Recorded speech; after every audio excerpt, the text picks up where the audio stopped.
Hi guys, welcome to day number 21 of Project 365. Yay! Okay, so I just woke up from a really long nap because yesterday I didn't get much sleep and I'm still kind of sleepy, but I figured, hey, I should wake up and do a video. So, here I am. Yeah. I have no clue what I'm going to be talking about today, but I figured, actually, you know what? Okay, I'm going to take a stab at something that I feel is really important. Okay. I personally believe in pro-choice. I believe that a woman should have the ability to make the decision as to whether or not she should have an abortion. I know that it isn't a popular opinion amongst people just because so many people believe that it is quote-unquote murder. However, there's a few key things I would like to try and hit, and I'm trying to organize them in my head right now. But there's a few key points I would like to hit, and hopefully you can see where I'm coming from.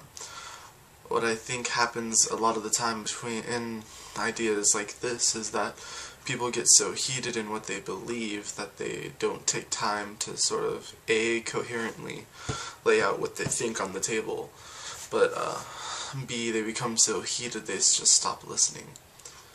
What I want to try and do is instead of saying that being pro-life is, well, to not be like angry and upset, but instead to be calm, cool, collected, and see if I can lay out my ideas for those to understand. Okay, so let's get this started. First of all, I feel that in terms of law, morality and legality need to be two completely different things.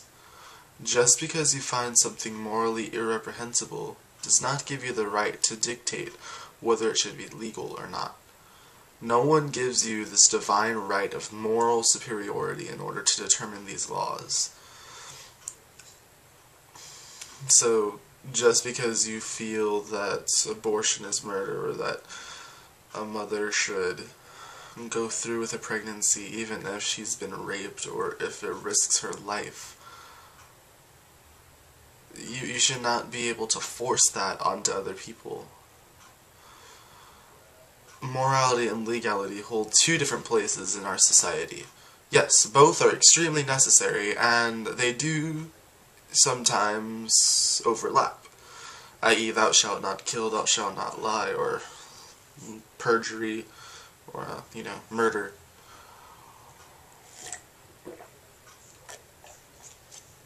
Okay, so now that that's out of the way, let's hit up a few of the arguments against abortion.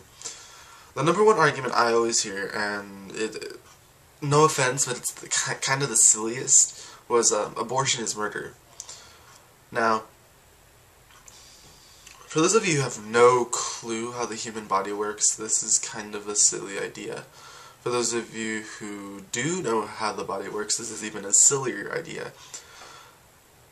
Okay. People who often argue this say that life begins at conception.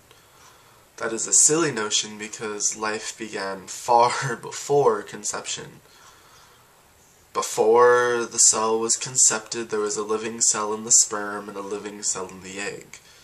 That was no different, and yet when a man ejaculates, he would technically be, by that same logic, that a zygote is still a human being.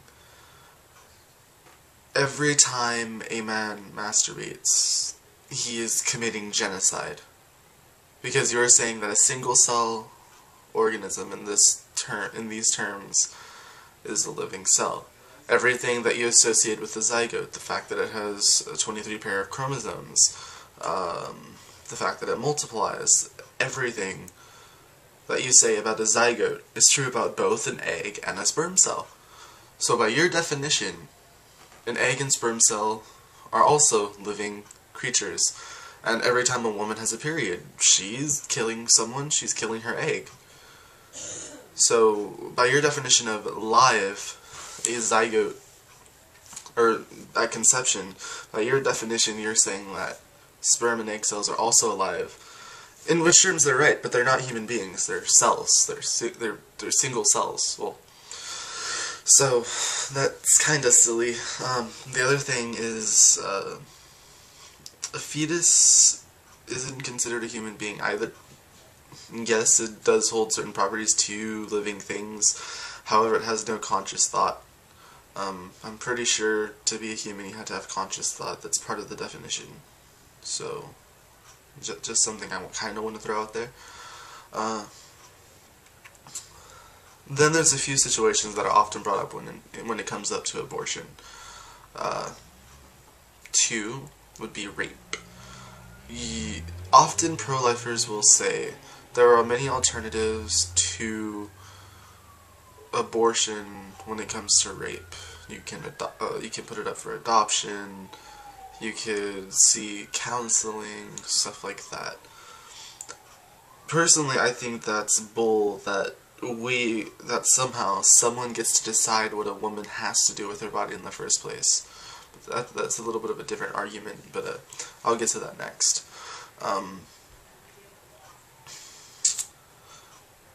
Honestly, if you were in that situation, you would want an abortion as well. I don't care who you are, I don't care how moral or how strong you are mentally. If you've been raped and you're forced to carry the child of your attacker, I don't particularly think that you want a constant reminder of that event. And I think it's not fair that people are willing to put someone through that type of mental anguish. It's ridiculous. It really is. Which comes to my next point. No one has the right to tell someone what they should or shouldn't do with their body. When you put a ban on abortion, you're saying that the woman does not have a right to do what she wants with her body. The same can be said for rules against prostitution, which is something I am all for legalizing, but that'll be a different video. You are, in turn, essentially saying what a woman can or cannot do with her body, and that is completely oppressive. A woman has every right to decide what she wants to do with her body. Just because people can't differentiate their morality from their legality does not give them the right to decide what a woman can or cannot do with her body. I am sorry, but that does not work. Okay, so I'm sorry for the disorganizedness of this video, but again, I'm just hitting these things as I think of them. Let's see. The third argument, the third argument I often hear is, so, oftentimes when the issue is brought up that what happens if there are complications, oftentimes people will tell a woman to, quote-unquote, work through it. Or they'll often say, well, there's alternatives to abortion. What they fail to realize is that forcing a woman to continue on with a pregnancy that poses huge risks to her life is, the later it goes on, the more and more risk she is taking with her life. And I don't think it's fair that you're getting to decide what she should or shouldn't do with her body. I mean, if she wants to stay alive, why does someone as a person get to dictate whether or not she has the chance of living? Now, we aren't talking about late abortions. We aren't talking about third trimester abortions or anything. We're talking about the second or first, which are both completely legal if memory serves me correctly. So, yeah. That's kind of all I want to say on the topic for right now, just because I'm really tired and I cannot think of something that's a bit more energetic or anything, just because I am personally lacking on sleep, and I'm probably going to go back to sleep once I finish editing this and uploading it. So, yeah, hopefully you kind of understand where I'm coming on from with some of these ideas, and share with your friends if you think it was insightful or informative, and perhaps I can get more people willing to think about their ideas, because this is something that is a huge problem. I don't think it's fair that so many women are denied their right to decide what they want to do with their body. Okay, so the question of the day is waffles or pancakes. I know it has nothing to do with abortion, but again, I'm sticking with the random questions that no one ever would really think about. So yeah, again, I apologize for the disorganized state of this video, but kinda tired.